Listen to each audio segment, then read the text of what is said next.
Well, you have all seen beautiful photos of the Earth from space. The most famous photo of God's good Earth was one of the Earthrise over the moon, taken by astronaut William Anders 51 years ago during the Apollo 8 orbit around the moon. That was the first time a human being saw the Earth from that vantage point. Nature photographer Galen Rowell said that that was the most influential environmental photograph ever taken. Up until then, most depictions of our globe came with a very human overlay, much like the one on our bulletin cover. They had different colored areas in various shapes and sizes with crisp black boundary lines. Those colors and lines do not physically exist. They are human political creations. They are the borders of nations. So, are these national political entities part of God's creation? Are they part of God's great plan of shalom? Do they contribute to the healing of the cosmos, or do they further its destruction?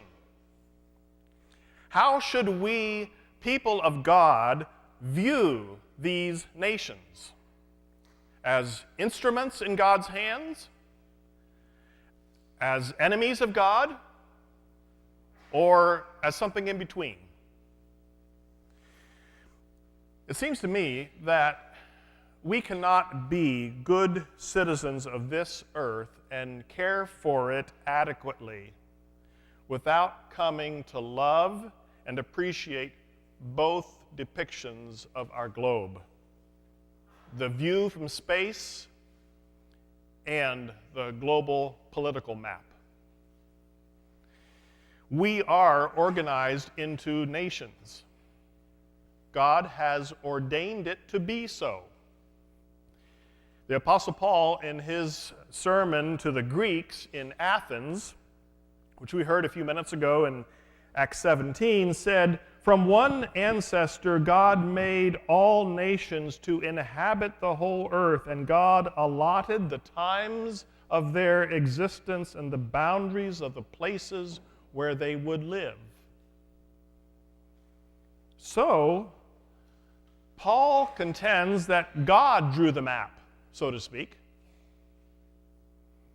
Now, Paul didn't know about our modern forms of nation states, but the underlying truth there, I think, is that God created us human beings with a need to connect and a need to be in good relationship with each other. And relationships must have structures of some kind. Nations form because of the way God made us. But oh, does that make life complicated? And oh, does that make the care of creation complicated?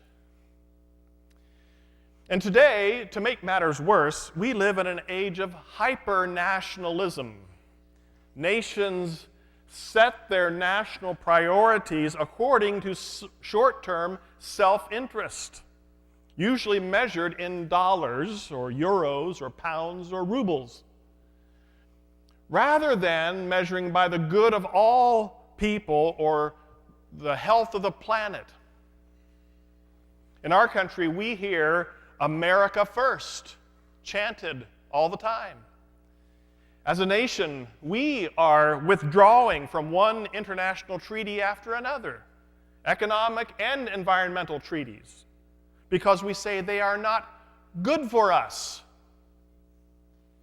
We might want to blame our current president for all of this, but we cannot.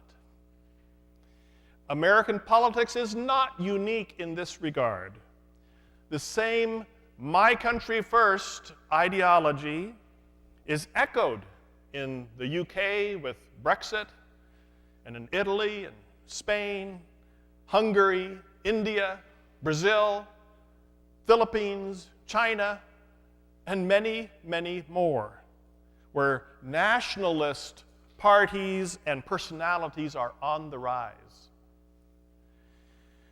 Because of popular demand, politicians are rewarded when they strengthen their national borders, keep out unwanted immigrants, and tighten the drawstrings on their country's national purse. Record numbers of refugees and displaced peoples worldwide does not make the nations of the world more compassionate. Many nations say, if it doesn't help our bottom line, then it's not our problem to solve. But no matter how liberal your personal political leanings may be, you don't have any moral high ground to stand on, sorry to say. It is default human nature for you and for me.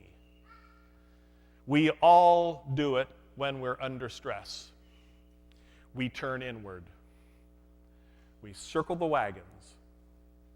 We put our interests above all else. It's hard for us to point fingers at nations of people acting like people. Yet, we need to hold on to hope.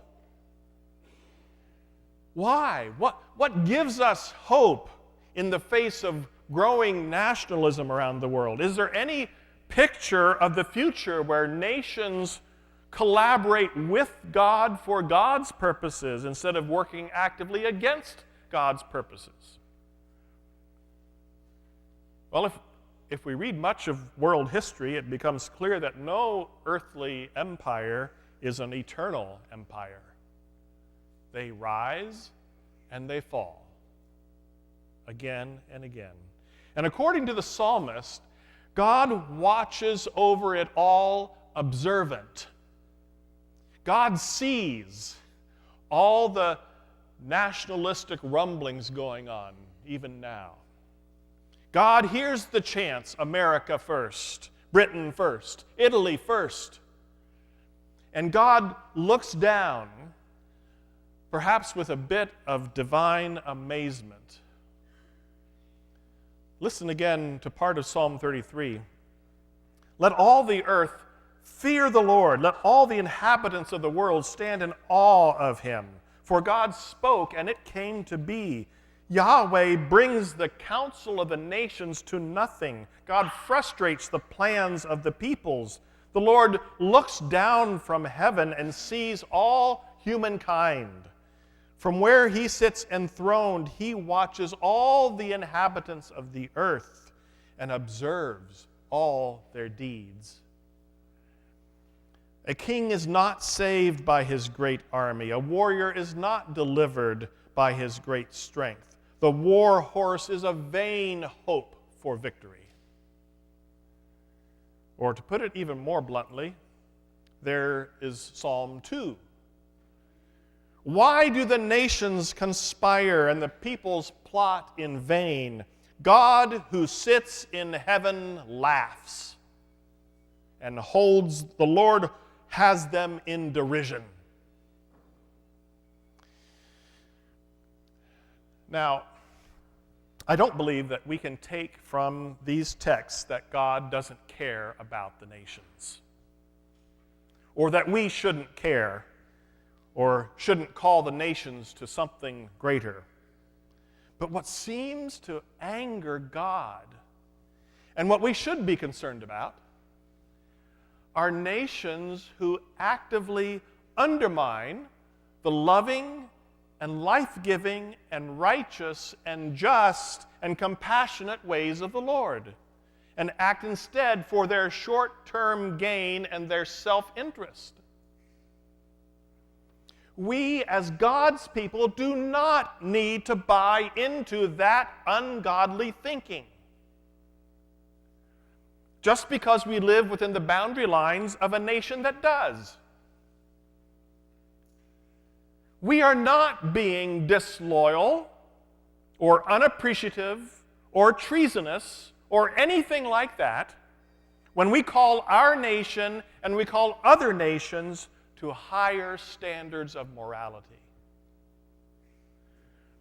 In fact, we're morally obligated to give witness to God's higher truth. When any nation treats human beings as disposable objects or takes people created in God's image, people who God sees as immeasurably worthy and loved, and consigns them to some human scrap heap because they're inconvenient to our citizens. In the same way, we must have the courage to say no when any nation treats God's good earth with contempt, sacrificing creation on the altar of short-term economic gains. Now, I'm not saying that the calling of every person of faith is to grab a microphone and loudly say to world leaders what needs to be said in the manner of 16-year-old Greta Thunberg before the UN recently. I recognize that in the body of Christ, we have callings and gifts that differ from each other. And we should be grateful for all who offer their gifts actively for God's good purposes in the world, whether out front or behind the scenes. And we should be cheering them on, not criticizing them just because we don't share their particular gifts or calling. But I will say this. There is one collective action that we are indeed called to do together, often, as a body of Christ. And it's an action that Christ himself commanded us and showed us how to do. And we do it in the face of all the selfish evil that nations participate in. War and oppression and economic domination and lack of compassion for human suffering and woeful inaction on climate change. It is one of the most powerful protests against prideful nations and their sinful ways. This collective action reveals the power of God and unmasks the powerlessness of the nations. This action is called, and you might have guessed it, communion. When the body of Christ communes together at the Lord's table, and especially on World Communion Sunday, when the body of Christ that's scattered all over the nations of the world commune together and declare that the power of the cross and declare the redemptive power of suffering and declare the healing properties of Jesus' broken body and blood, when God's people of every tribe and nation and tongue declare in unison that Jesus Christ is Lord and that we will bow to none other, all nations are put in their place. They don't realize it now because they're not paying attention.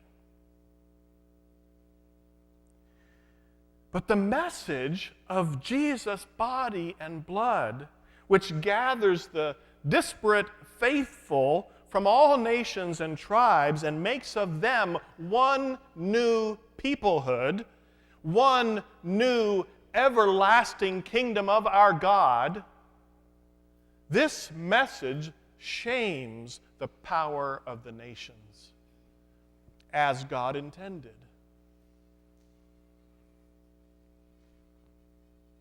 So this morning, again, we will come to the table to celebrate our oneness in Jesus Christ, not only with each other here in this congregation, but as members of God's worldwide holy nation and royal priesthood.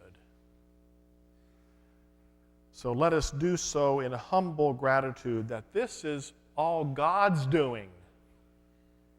It's God's power at work that we're celebrating this morning. It's nothing that we can conjure up on our own power. We just have the privilege of participating in it for the glory of God. So before we begin gathering at the table, let us sing a song of peace for all the nations. See your bulletin insert. This is my song. This text may be new to some of us, but it's been in some Methodist hymnals since the late 1930s, I believe, and was written in the peacetime between the two world wars. It notes our love and prayers for the peace of our own nation while noting that people in other nations have similar love and prayers for theirs. And the creation imagery in the second verse is especially fitting for this worship series. And appropriately, and a bit ironically, it's sung to a patriotic tune from Finland, a familiar one to us called Finlandia. Let's sing together. This is my song.